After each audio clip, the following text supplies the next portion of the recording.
ভাই আপনারা তো জানেন আমি এলাকায় মানুষের দ্বারা দ্বারা ইসলামের দাওয়াত দিই। কিছু অসৎ লোক আছে, এগুলা সহ্য করতে পারে না। ওরা আমার বাসায় হামলা করতে আসছে, হামলা করতে আইসা আমারে না পাই আমার এই ছোট বাচ্চাটার উপরে হামলা করছে। আল্লাহু আকবার। আসসালামু আলাইকুম। ওয়ালাইকুম সালাম। কি অবস্থা? আলহামদুলিল্লাহ ভালো, আপনার? এই তো আলহামদুলিল্লাহ ভালো। কি অবস্থা, ভালো আছো? ও কি অবস্থা, তোমরা কি নামাজ কালাম পড়তেছ? জি জি জি পড়ি। নামাজ কালাম পড়বে ভাই। এখন যুগটা খুব খারাপ হয়ে গেছে। জি জি। এই যে মানুষ অন্যায় অবিচারের মধ্যে লিপ্ত। এখন আমাদের হলো যৌবন বয়স। আমরা যদি এই বয়সে আল্লাহর ইবাদত না করি তাহলে বৃদ্ধ বয়সে পারবো? জি না জি না। একটু আল্লাহর ইবাদত করো, একটু সময়কে কাজে লাগাও। এটা পরকালে তোমাদের জন্য কঠিন কিয়ামতের দিন, এটা মনে করো তোমাদের জন্য খুব উপকার হবে। পরকালে আল্লাহ নাজাত দেবে এই যৌবনকালে ইবাদতের বিনিময়ে। আলহামদুলিল্লাহ। ভাই আপনি যে ওপেনলি এলাকায় দাওয়াত দিতেছেন, আপনার যে কোন সময় এলাকার মানুষ ক্ষতি করে ফেলে এটাই তো আমি ভাবতাছি। ভাই ঠিকই কইছেন।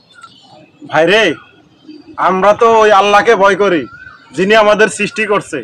এই পৃথিবীতে আল্লাহর দ্বীনের কাজ করতে গেলে কত বাধা আসবে, কতজন আমার সন্তানের ক্ষতি করবে, আমার ক্ষতি করবে, আমার বাড়িঘর ভেঙে ফেলবে, এটা নিয়ে আমি ভয় করি না। ভাই রে, আমার রাসূল সাল্লাল্লাহু আলাইহি ওয়াসাল্লাম যখন ইসলামের দাওয়াত দিত প্রথম, তখন তার উপরে এরকম জুলুম নির্যাতন কত ধরনের অত্যাচার আসতো, তবু তিনি আল্লাহর দ্বীনের কাজ প্রচার করে গেছেন। ভাইরে, আমরা তো আমার রাসূলের আদর্শকে অনুসরণ করি। আমার রাসূল এই পথে চলতে গিয়ে অনেক ত্যাগ তিতিক্ষা, অনেক ধৈর্যের অনেক পরীক্ষা দিতে হয়েছে। আমরা তো ওই পথে আছি। এই পথে যদি থাইকা যদি আমার কোনো ক্ষতি হয়, আমি ধৈর্য হারা হব না, আমি আল্লাহর দ্বীনের কাজ চালিয়ে যাব ইনশাআল্লাহ। ভাই ঠিকই বলছেন, আপনি ঠিকই বলছেন। ইসলামের পথে চলতে হলে আমাদের কিছু করতে হবে। হ্যাঁ ভাই, আমার জন্য দোয়া করেন। হ্যাঁ আচ্ছা ভাই। আল্লাহ যাতে আমাকে ধৈর্য দ্বারা তৌফিক দেন। আচ্ছা ভালো থাকেন। হ্যাঁ, আচ্ছা। আসসালামু আলাইকুম। আর আপনারা 5 ওয়াক্ত নামাজ কালাম পড়েন। হ্যাঁ আচ্ছা, তাহলে আসি। আসসালামু আলাইকুম। ওয়ালাইকুম। এটা সুজন ভাই না? হ্যাঁ হ্যাঁ সুজন ভাই। এই সুজন ভাই এদিকে আসেন, এদিকে আসেন। এ কি হয়েছে রে? দাঁড়া, আইতাছি। এ সুজন ভাই, সুজন ভাই। হ্যাঁ বলো, কি জন্য ডাকছো? এই এলাকায় একটা ভদ্রলোক ছিল না, ছিল। ইসলামের দাওয়াত দিত। এই হের বাড়িতে অনেক সন্ত্রাসীরা হামলা দিছে। হেরে না পাইয়া হের ছেলের তো মারধর করছে। কি কও কি তুমি? জি। কেডা হামলা করছে? সন্ত্রাসীরা জি, আমাদের জি। এলাকায়? জি, জি। চলো তো যাই দেখি বাড়িতে কি চলেন, হয়েছে চলেন। বিষয়টা। চলে। দেখছি চলো তাড়াতাড়ি চলো। ওরা তো কাজটা ঠিক করে নাই, চলো তাড়াতাড়ি যাই দেখি জি, কি জি, করছে। জি, জি। ভাই ওই যে ভদ্রলোকটা দেখা গেছে। এটা হুজুর দাঁড়ান, দাঁড়ান।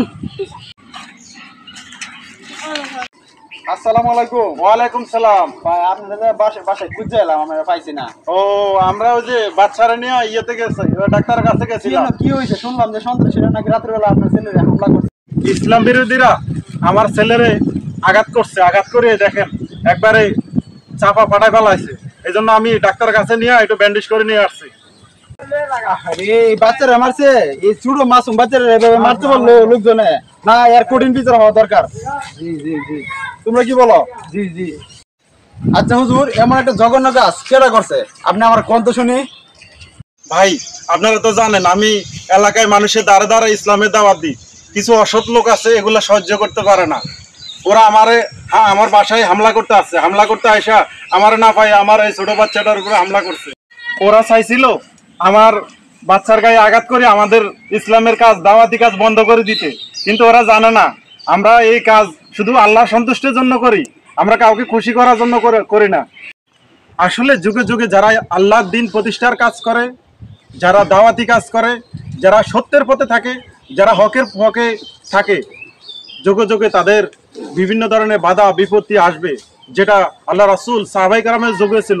যারা সত্যের পথে দাওয়াত দিতে যায় তাদের এরকম বাধা বিপত্তি আসে। আর এরকম বাধা বিপত্তি আসলে যারা সত্যের পথে আছে তারা কখনো থেমে থাকবে না, তারা আল্লাহর দ্বীন প্রচার করে যাবে। তাই আসুন, দুনিয়ার কোনো বাধা উপেক্ষা না করে আমরা আল্লাহর দ্বীনের কাজ এগিয়ে নিয়ে যাবো ইনশাআল্লাহ। সবাই আমাদের জন্য দোয়া করবেন। আসসালামু আলাইকুম।